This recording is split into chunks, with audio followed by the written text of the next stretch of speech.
जय श्री ओम नमः सिद्धेभ्य। जय श्री ओम नमः सिद्धेभ्य। जय श्री ओम नमः सिद्धेभ्य।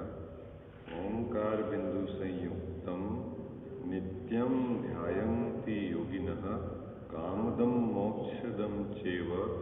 ओंकाराय नमो नमः। अविरल शब्द घनोग प्रक्षालित सकल भूतल मल कलंका मुनि भी निरूपासित तीर्था सरस्वती हरतु नो दुरितान। अज्ञान तिमिरांधानां ज्ञानांजन शलाकया चक्षुर्ण मिलितं येन तस्मै श्री गुरुवे नमः। श्री परम गुरुवे नमः। परंपराचार्य गुरुवे नमः। सकल कलुष विध्वंसकम श्रेयसां परिवर्धकम धर्म संबंधकम भव्य जीव मन प्रतिबोध कारकम पुण्य प्रकाशकम पाप प्रणाशमिति इदम शास्त्रम श्री मोक्ष मार्ग प्रकाशक नाम देय। अस्य मूल ग्रंथ कर्ता रह श्री सर्वज्ञ देवा। तद उत्तर ग्रंथ कर्ता रह श्री गणधर देवा प्रति गणधर देवा। तेसाम वचना सामाध्य आचार्य कल्प पंडित टोडरमल जी द्वारा विरचित श्रोता रह सावधान तया शृण्वन्तु। मंगलम भगवान वीरो मंगलम गौतमो गणी मंगलम कुंज कुंदाद्यो जैन धर्मोस्तु मंगलम सर्व मंगल मांगल्यम सर्व कल्याण कारकम प्रधानम सर्वधर्मानां जैनम जयतु शासनम। जैनम जयतु शासनम। जैनम जयतु शासनम। नमः श्री समयसाराय स्वानुभूत्या चकासते चित् स्वभावाय भावाय सर्वभावान्तरे छिदे। मिथ्या भाव अभाव ते जो प्रगटे निज भाव सो जयवंत रहो सदा यही एक मोक्ष उपाय। यही मोक्ष उपाय। सर्वज्ञ शासन जयवंत वर्ते निर्ग्रंथ शासन जयवंत वर्ते। हे यही भाव विचिन्न मन में रहता सर्वज्ञ शासन जयवंत वर्ते निर्ग्रंथ शासन जयवंत। जय बोलो देवशास्त्र गुरु की। मोक्ष मार्ग प्रकाशक दूसरा अधिकार। इस जीव को कर्म के साथ अनादि से संबंध है। इस बात को टोडरमल साहब ने इस अधिकार के प्रथम में सिद्ध किया है। मुझे अनादि से कर्म का बंध है, इस बात को टोडरमल साहब ने यहाँ सिद्ध किया है और साथ ही यह बात स्पष्ट करी है कि कर्म के बंध से छूटने का ही कार्य मेरा कर्तव्य है। कर्म के बंध से छूटना ही मेरे लिए परम हित है। अनेक प्रश्न शिष्यों के द्वारा खड़े किए गए और उसका टोडरमल साहब ने समाधान दिया है। मूल समाधान तो यह है कि जीव और कर्म दोनों द्रव्य न्यारे न्यारे होने पर भी दोनों का अनादि से संबंध है।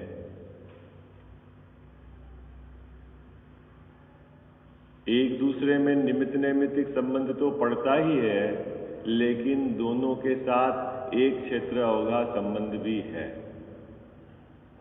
तब शिष्य एक प्रश्न खड़ा करता है कि महाराज, जब जिस प्रकार दूध जब निकलता है तब से पानी के साथ संबंध है, तिल में तेल का संबंध उसके प्रारंभ से है, सोने में मिट्टी का संबंध उसके प्रारंभ में है, ऐसा होने पर आप संबंध क्यों कहते हो? कह दो ना एक ही है, अनादि से है तो एक ही है, ऐसा क्यों कहते हो? क्योंकि जगत में संबंध शब्द जहां उपयोग में लिया जाता है, दो भिन्न हो और फिर मिले, उसको संबंध कहते हैं। ऐसा वो शिष्य प्रश्न खड़ा करता है। क्या कहता है? अपन बोलते हैं ना ये हमारे समझी हैं, तो दो पहले अलग अलग थे और फिर अब मिल गए, तो वो संबंध, तो आप इसको कर्म का और जीव का संबंध कहते हो और साथ में ये भी कह रहे हो कि ये तो अनादि से है, मतलब ऐसा नहीं है कि जीव पहले अलग था और फिर उसने कर्म को बांधा, ऐसा नहीं है, तो फिर ये संबंध शब्द क्यों लेते हो? ये शिष्य का प्रश्न है ना। और यहाँ समाधान भी सरल है। देखो, संबंध दो तरीके से शब्द काम में लिया जाता है, या तो दो भिन्न भिन्न हो और मिले, या मिले हुए हो और अलग अलग हो जाए। क्या संबंध शब्द कहाँ काम में लिया जाता है बाबूजी? दो जगह काम में लिया जाता है। कहाँ काम में लिया जाता है? दो भिन्न भिन्न हो और मिले तो कहते हैं कि इन दोनों का संबंध है, और दूसरा मिले हुए हों और दोनों अलग अलग हो जाए तो भी कहते हैं कि संबंध है। ठीक है, बात सरल है। बस इस पैराग्राफ की विषय वस्तु ये है। क्या विषय वस्तु है? इस पैराग्राफ की विषय वस्तु क्या है? यहाँ टोडरमल जी साहब ये स्पष्ट करेंगे कि जो संबंध और संयोग शब्द जो लिया जाता है वो दो जगह जगत में काम में लिया जाता है। दो अलग अलग हो और मिले तो अपन कहते हैं इनका संयोग हुआ है, और मिले हुए हों और दोनों बाद में अलग अलग हो जाए तो भी उसके आधार पे ऐसा कहा जाता है कि संयोग हुआ है। सरल है, बराबर याद रहेगा। चलो, आप में से कौन पढ़ेगा पैराग्राफ 23 में समाधान, है ना? समाधान पढ़ना है अपने को। जैसे मूल ही से जल दूध का, सोना स्फटिका का, तूष कण का तथा तेल तिल का संबंध देखा जाता है, नवीन इनका मिलाप हुआ नहीं है। वैसे ही अनादि से जीव कर्म का संबंध जानना, नवीन इनका मिलाप हुआ नहीं है। फिर तुमने कहा कैसे संभव है? अनादि से जिस प्रकार कई भिन्न द्रव्य हैं वैसे ही कई मिले द्रव्य हैं। इस प्रकार संभव होने में कुछ विरोध तो बाधित नहीं होता। ठीक है साहब, ये तो अपन ने कल चर्चा कर ली थी। इसके आगे प्रश्न भी अपन ने चर्चा करा था। कौन पढ़ेगा प्रश्न? फिर प्रश्न है कि हाँ,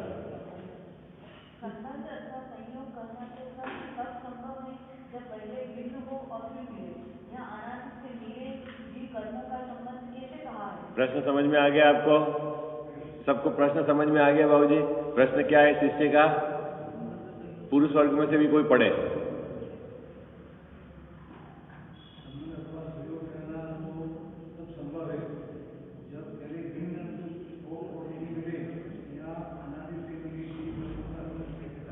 ठीक है, शिष्य प्रश्न करता है कि ये तो जीव और कर्म का बंध संयोग अनादि से है, आप संबंध क्यों कहते हो? क्योंकि संबंध तो पहले अलग अलग हो और फिर मिले। अब तब यहाँ उसका उत्तर देते हैं। ठीक है, समाधान कौन पढ़ेगा? समाधान पुरुष वर्ग में से। समाधान, अनादि से तो मिले थे परंतु बाद में भिन्न हुए, तब जाना कि भिन्न थे तो भिन्न हुए, इसलिए पहले भी भिन्न ही थे। इस प्रकार अनुमान से तथा केवल ज्ञान से प्रत्यक्ष भिन्न भाषित होते हैं। इससे उनका बंधन होने पर भी भिन्नपना पाया जाता है तथा उस भिन्नता की अपेक्षा उनका संबंध अथवा संयोग कहा है, क्योंकि नए मिले या मिले ही हों, भिन्न द्रव्यों के मिलाप में ऐसे ही कहना संभव है। कितना सुंदर और सटीक समाधान है। समझ में आ गई आपको बात? क्या कह रहे हैं टोडरमल साहब? देखो, अनादि से तो मिले थे। कौन कौन मिले थे बाबूजी अनादि से? जीव का और कर्म का संबंध संयोग कब से है? अनादि से तो मिले थे, परंतु बाद में भिन्न हुए। किनके भिन्न हुए बाद में? किसमें भिन्न, किनके भिन्न हुए? भाई ये टोडरमल साहब कह रहे हैं ना, परंतु बाद में भिन्न हुए। हाँ, कब भिन्न हुए बाबूजी? और किनके भिन्न हुए? देखो, दो तरीके से इसको चेक कर सकते हैं। एक तो अपने कि जो कर्म उदय में आ रहे हैं और भिन्न हो रहे हैं। ऐसा आपको लगता है क्या? दिखता है आपको? भाई ये कर्म उदय में आ रहे हैं और चले जा रहे हैं, कुछ दिखता है बाबूजी ऐसा? है? कैसे अनुभव में आते हो? अनुभव किसको बोलते हैं? जैसे घी का स्वाद लेते हो, वो अनुभव है। हाँ, कर्म तो एक आपको एक हाइपोथेटिकल मीडिया खड़ा करा है ना?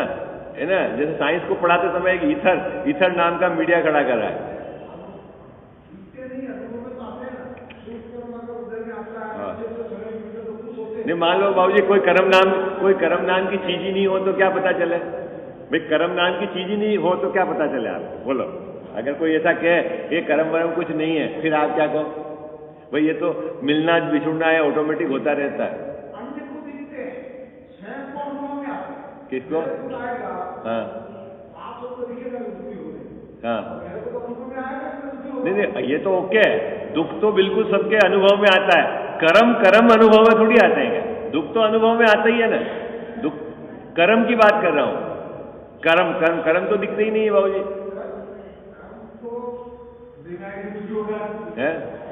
ये तो आपको सिखा दिया जैन दर्शन ने कर्म है। मान लो कोई बोले कर्म नाम की चीज नहीं है तो फिर क्या करो आप?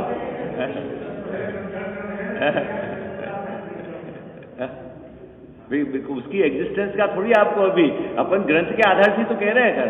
तो यहाँ टोटल बली साहब ने दोनों बातें कही। हमारे जो भगवान है क्या है, वो उन्होंने सर्व कर्म से अपने को छुड़ा लिया। अपने भगवान की क्या विशेषता है बाबूजी? कि कर्म से रहित हो गए। कितने कर्म से? कि सभी प्रकार के। और यदि अपनी जाति की अपेक्षा बात करें कि 8 कर्मों से वो रहित हो गए। पहले थे कि नहीं 8 कर्म के सहित? तो बोले सहित थे और रहित हो गए। इसका मतलब है कि कर्म और जीव में भिन्नता है। ठीक है, बात पकड़ में आ गई आपको? क्या हमारे भगवान कैसे हैं? बोलते हैं ना, अष्ट कर्म से रहित है, सिद्ध भगवान है। घातिया कर्म को धो डाला है अरहंत भगवान ने। तो मतलब पहले थे ना कर्म के, उनके साथ संयोग, और अब नहीं है। इसका मतलब है कि कर्म का और जीव की दोनों की भिन्नता है। एक बात। दूसरी बात बाबूजी ये है, कोई यदि पूछे कि आपको कर्म दिखते हैं, तो बोले साहब हमको तो नहीं दिखते, लेकिन केवली भगवंतों को दिखते हैं। आई बात समझ? और हम जो बात कह रहे हैं वो केवली भगवंतों के आधार से कह रहे हैं।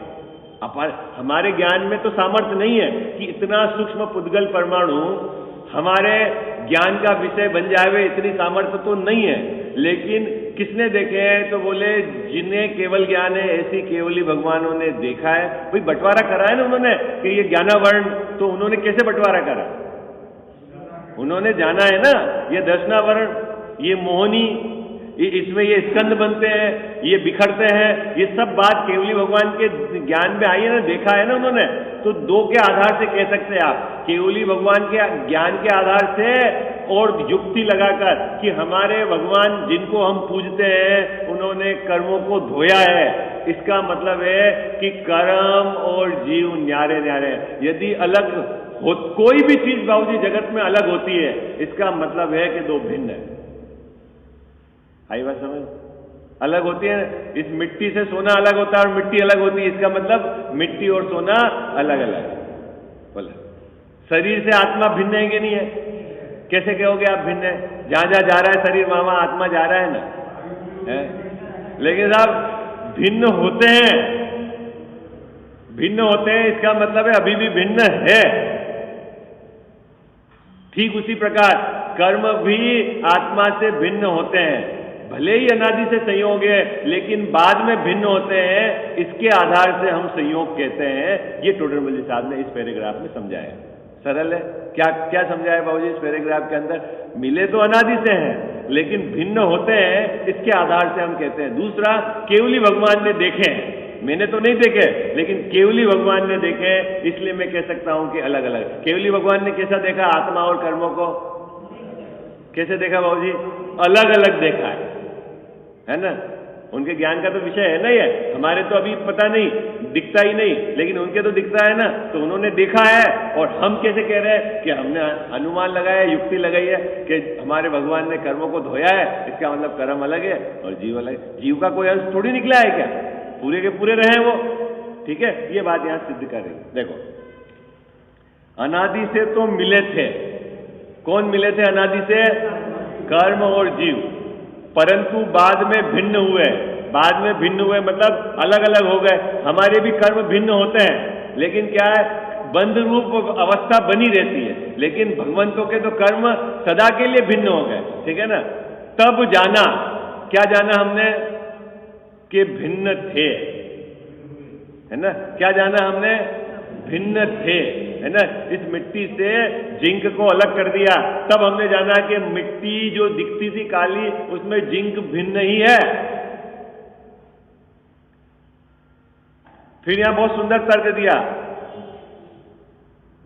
तो भिन्न हुए इसलिए पहले भी भिन्न ही थे। कौन? हाँ, जीव और कर्म अभी वर्तमान में कैसे हैं? भिन्न है। अनादि से कैसे हैं? भिन्न है। भले ही बंध रूप संयोग रूप अवस्था है, लेकिन दोनों भिन्न भिन्न है। भिन्न भिन्न कहना मतलब कब कहते हैं बाबूजी? भिन्न भिन्न, दो भिन्न द्रव्यों के बीच में भिन्नता है। ये भिन्न भिन्न शब्द बहुत कॉम्प्लिकेटेड है ना। एक भिन्न भिन्न और एक अन्य अन्य, इसमें क्या अंतर है? कठिन तो नहीं पड़ गया सर? भिन्न भिन्न और अन्य,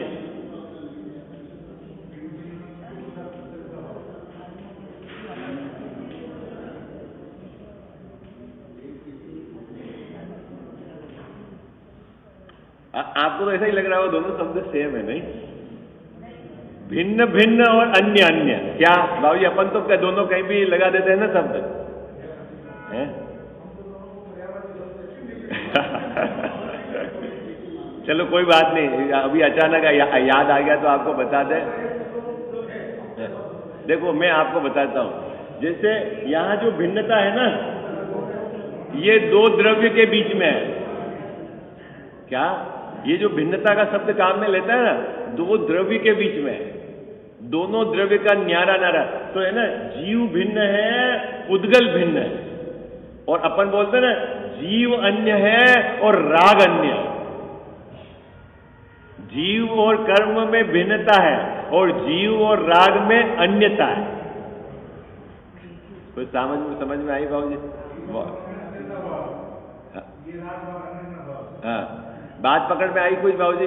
अन्योन्य भाव में नहीं, वो तो अन्योन्य भाव अलग जगह लगता है भूगल द्रव्य में। अभी दो भिन्न द्रव्यों में अत्यंता भाव। भिन्न मतलब क्या? वहां दोनों की द्रव्य के रूप से एग्जिस्टेंस है, सत्ता है। क्या बाबूजी? दोनों के द्रव्य के रूप से एग्जिस्टेंस है। जीव न्यारा है और कर्म न्यारा है। ये जीव पुद्गल नहीं है, जीव द्रव्य है, और कर्म पुद्गल है, तो वो पुद्गल द्रव्य है। दोनों भिन्न भिन्न द्रव्य है। और यहां जीव और राग, तो जीव की राग यानी जीव की विकारी दशा है वो अलग है, और जीव की स्वाभाविक दशा है वो अलग है। लेकिन वहां पुद्गल द्रव्य नहीं है वो राग, वो अन्य है। हाँ, क्या है राग? वो पुद्गल द्रव्य नहीं है बाबूजी। पुद्गल का कहा जाता है क्योंकि उसकी तरफ के कारण होता है, ऐसा। आई बात समझ में आपको? अब ये गड़बड़ तो नहीं करोगे? बहुत सारे दोहे आप बोलते हो, है ना, लेकिन आप ध्यान नहीं देते हो कि भिन्न भिन्न और अन्य अन्य में क्या अंतर है। ये राग से अन्य ऐसा, और शरीर से भिन्न। चलो कभी समय सार में जब इसका विस्तार करेंगे ना, तब इसकी चर्चा करेंगे। अभी इतना मोटा मोटी तो पकड़ में आ गया आपको। अभी क्या चर्चा चल रही है कि पहले से ही भिन्न भिन्न थे। भिन्न भिन्न थे मतलब दो द्रव्य हैं, वो दोनों की सत्ता है, उसकी भी अपनी सत्ता है कर्म की, और जीव की भी अपनी सत्ता है। भले ही अनादि से साथ साथ रह रहे हों, लेकिन दोनों तब से ही भिन्न है।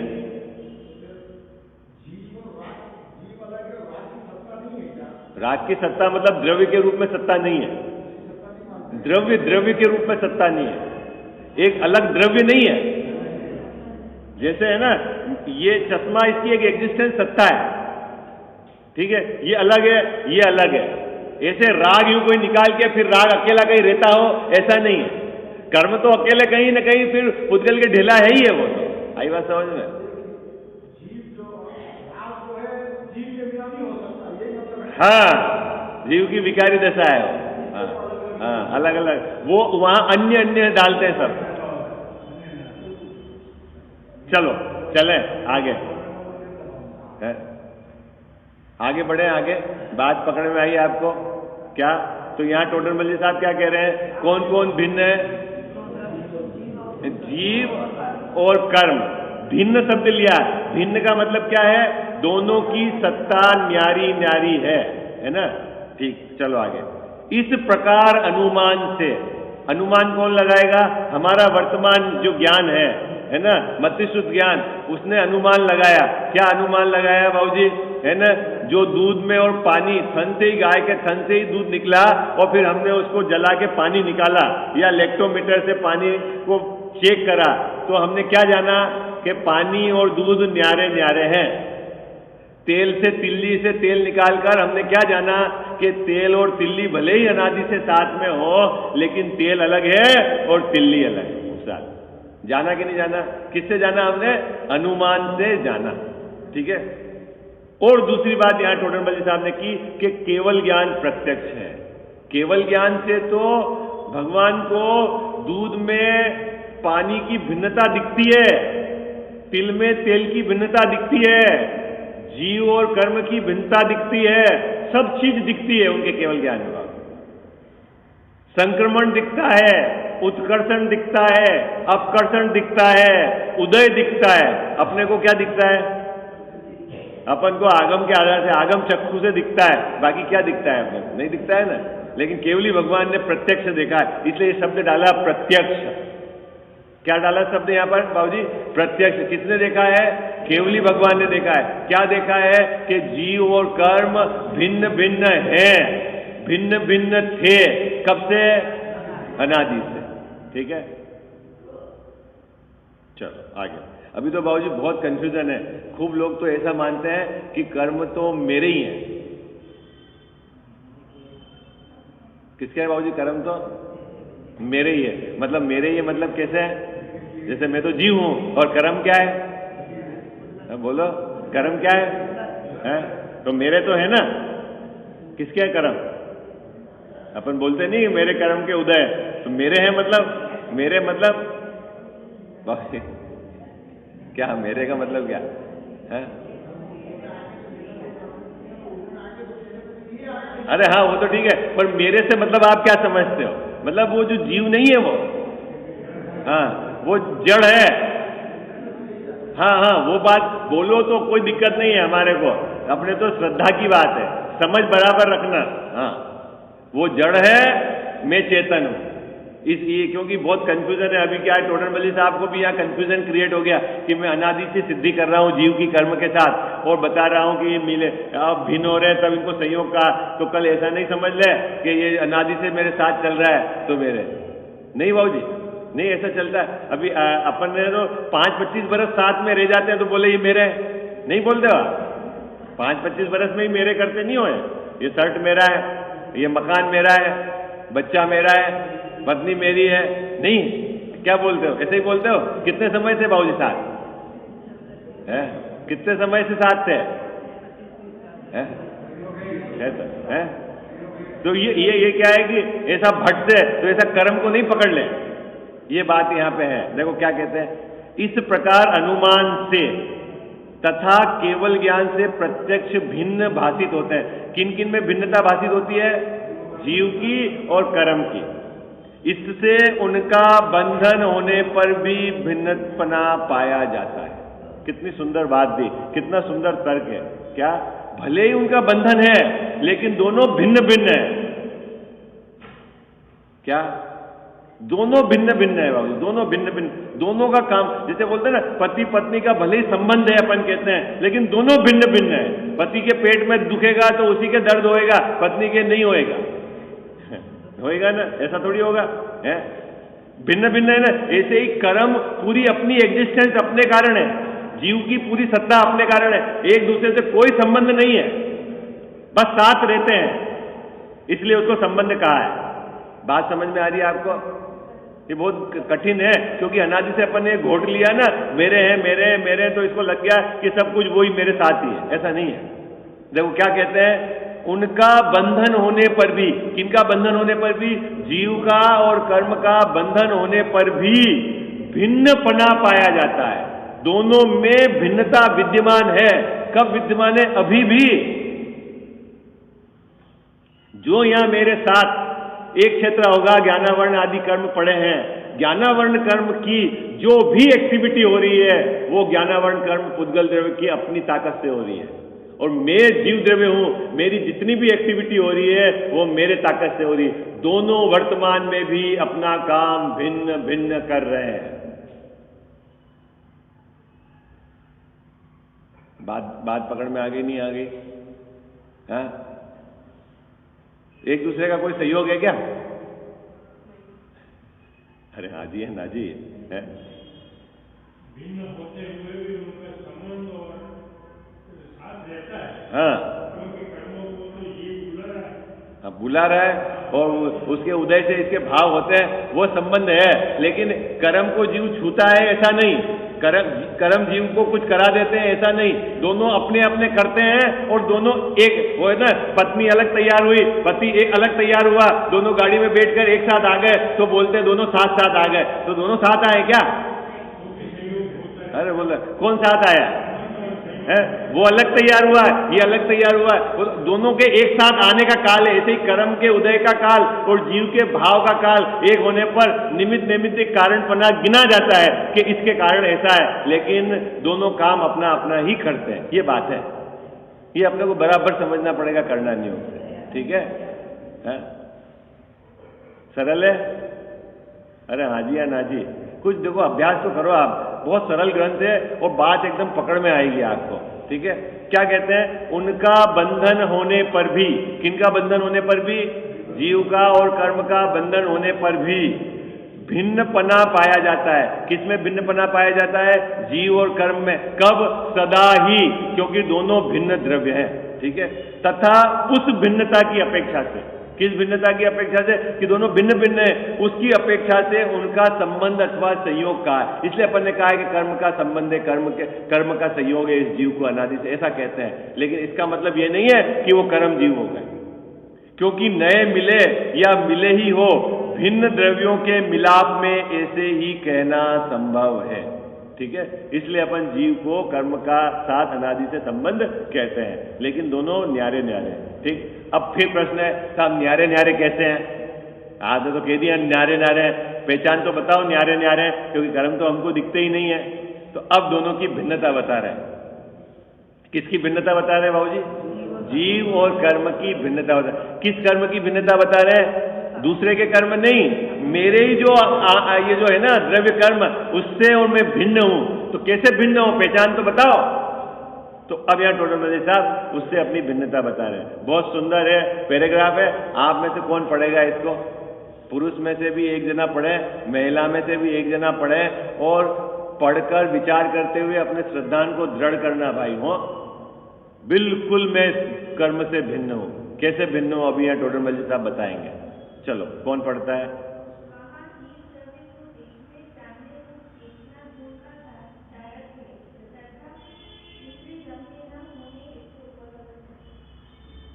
ठीक है, ठीक है, यहीं से। इस प्रकार जीव कर्म का अनादि संबंध है। इसके बाद हाँ, यहीं से बिल्कुल, हाँ सही है।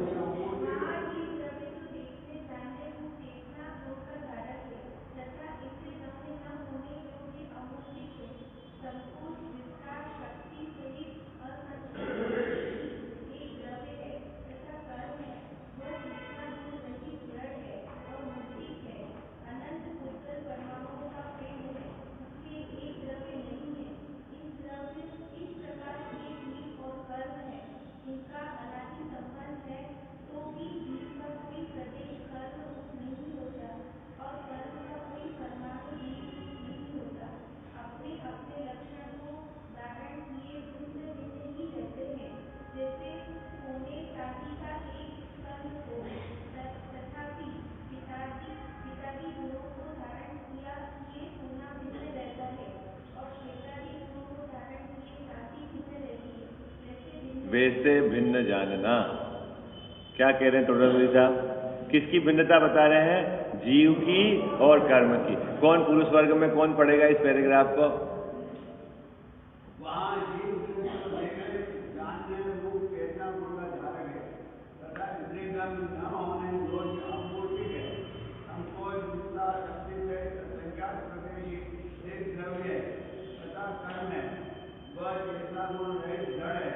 और मूर्तिक है, अनंत सुंदर परमाणु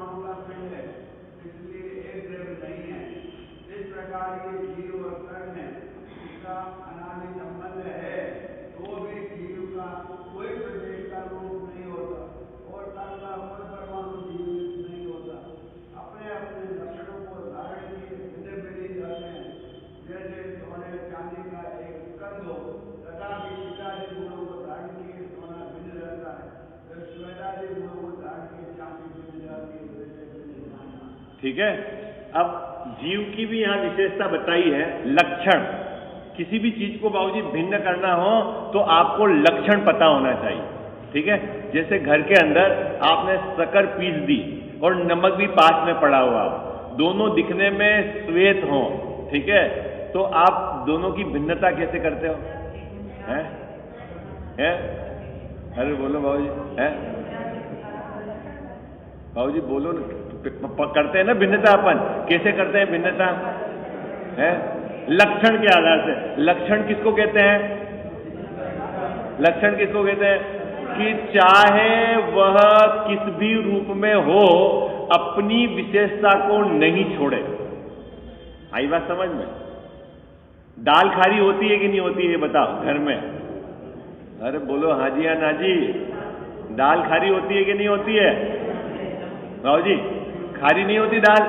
दाल चरकी नहीं होती है? अरे बोलो ना, कुछ तो बोलो, कुछ तो बोलो। है? नहीं होती चरकी बाबूजी दाल? अरे दाल में कितना भी नमक डालो, दाल खारी नहीं होती। खारा तो नमक ही है। खारा क्या है बाबूजी? खारा तो नमक ही है, चरकी तो मिर्ची ही है। दाल तो कभी भी अपने दाल का जो स्वाद है उसको नहीं छोड़ती।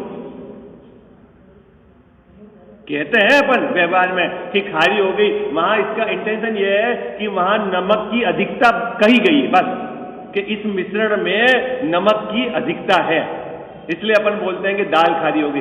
दाल कभी भी खारी नहीं होती। क्यों नहीं होती? कि वह अपने लक्षण को लेकर, अपनी विशेषता को लेकर हमेशा कायम है।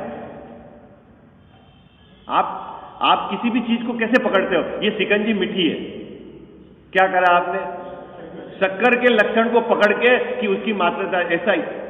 ठीक उसी प्रकार जीव का और कर्म का अनादि संबंध होने पर भी कर्म अपने लक्षण से अलग है और जीव अपने लक्षण से अलग है, दोनों भिन्न भिन्न है। ये बात टोडरमल जी साहब यहां बता रहे हैं। क्या बता रहे हैं? क्या बता रहे हैं? जीव और कर्म दोनों भिन्न भिन्न हैं। कैसे? अपनी विशेषता को लेकर। ऐसा नहीं है कि अनादि से रहने पर कर्म में चेतना अपना आ गया होगा, ऐसा नहीं है, या जीव जड़ हो गया होगा, ऐसा नहीं है। जीव अपनी विशेषता को लेकर है और कर्म अपनी विशेषता को लेकर, ठीक है। अब यहां जीव की 6 विशेषता, 5-6 विशेषता बताइए, ठीक है। अपन यहां एक एक विशेषता लिखते जाएंगे और कर्म के सामने उसकी विशेषता बताइए, और दोनों में कॉन्ट्रावर्सी है। कॉन्ट्रावर्सी है मतलब अपोजिट, परस्पर, ऐसा लगता है विपरीत है, और रे अनादि से साथ में रहे, ठीक है। ये बात यहां टोडरमल जी साहब बताएंगे। देखो कौन कौन बताएगा। सबसे पहले जीव की पहले नंबर की विशेषता क्या बताइए? देखने जानने रूप चेतना गुण। पहला लक्षण आ गया चेतना। ये है चेतन, तो ये अचेतन।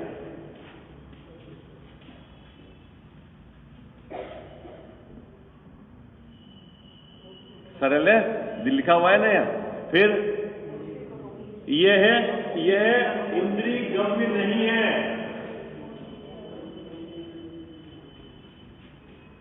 ये भी इंद्रिय गम्य नहीं है, लेकिन इसका बहुत बड़ा ढेला इंद्रिय गम्य है ना। तीसरी नंबर की विशेषता यह है अमूर्तिक।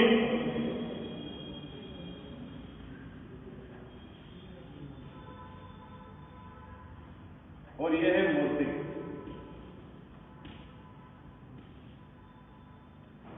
बाबूजी कामदेव सुंदर था कि नहीं था? है? कैसा सुंदर था? अरे बोलो भाई, है? अपन जगत में देखते कि नहीं, ये सुंदर है। कौन? ये तो बहुत सुंदर है? सुंदर क्या है? सुंदर, देखो बाबूजी, जो भी चीज दिखती है वो है मूर्तिक, और मैं हूं अमूर्तिक। आई बात समझ में? अगर आप अपने को मूर्तिक रूप मानते हो तो आप हो गए जड़, क्योंकि जीव तो अमूर्तिक है, उसका कोई मूर्त नहीं, उसकी कोई रूप नहीं है। फोटो देख कर खुश नहीं होते? फोटो नहीं, किसका फोटो देखते बाबू जी? अरे बोलो ना, किसका फोटो है? अब अपनी पहचान बता रहे हैं यहाँ पर, अमूर्तिक और मूर्तिक। मैं कौन हूं, कैसा हूं मैं, जी भाई साहब अमूर्तिक, है ना। और अपन फोटो देखते हैं, कोई शादी का फोटो लगाता है, नहीं है घर के, उस समय है, क्या देखकर प्रसन्न होता है, क्या देखकर प्रसन्न होता है ये, और जो है ही नहीं वो। चौथी विशेषता क्या है इसका, संकोच विस्तार शक्ति, इसमें नहीं है।